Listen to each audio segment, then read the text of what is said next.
movie light opera, and I have recorded a couple of old recordings of Rosemarie, and I've sung things from The Merry Widow and stuff like that.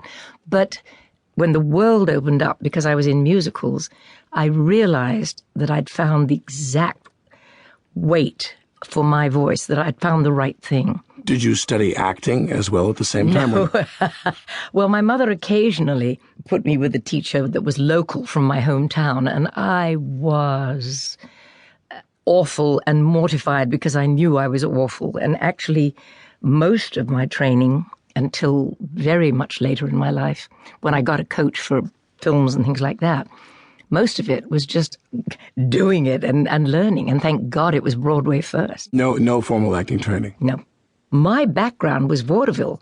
I was from the wrong side of the tracks. I envied all those legitimate actors like Gielgud and Olivier and so many of them that just managed and were terrific. And here I was, all I knew was how to belt out a song all around England. When you were doing this vaudeville work in London, musical work. All over England, yeah. All over England before you headed to Broadway. Did you bump up against those people, the Gielguds and the Oliviers? Yes, I did, but the people I really bumped up against were the great comedians of the day from England. I mean, I learned so much just watching and being in those rather lunatic reviews, and as I say, 1 week in each town. But you considered yourself a singer? Yes. Not an actress? First and foremost, a singer. You were a singer. And then when do you think that changed?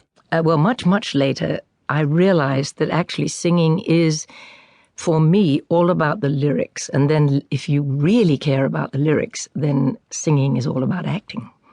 But that didn't come till, in my mid-20s sometime. You did The Boyfriend when you were how old? It opened the day after I turned 19. 19? Yeah. I thought so. And who directed The Boyfriend?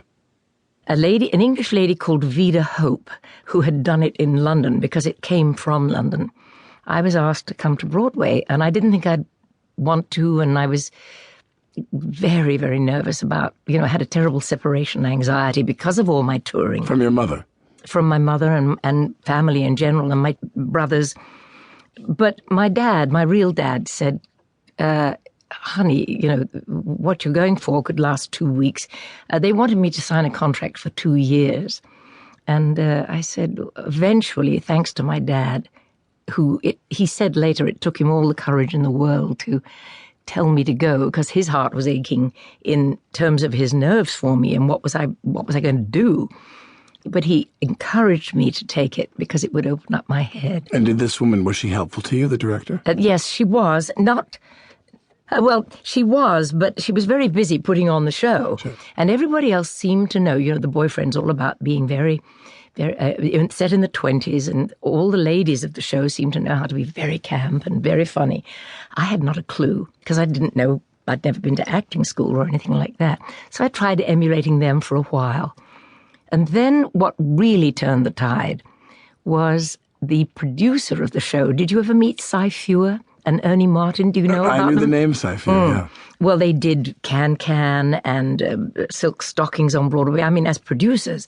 But Cy had this wonderful penchant for dismissing everybody and getting in and directing it himself. And anyway, the night before we opened, I was trying everything each preview night, seeing what am I supposed to be doing here? And he took me out to the alleyway behind the Schubert and the Imperial and the Royal theatres. Anyway, we sat on the steps, on the iron steps in that alley.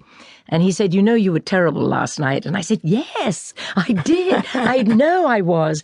And he said, you have the possibility of becoming quite good and a big star tomorrow if you do as I tell you. And you must follow every single thing I tell you.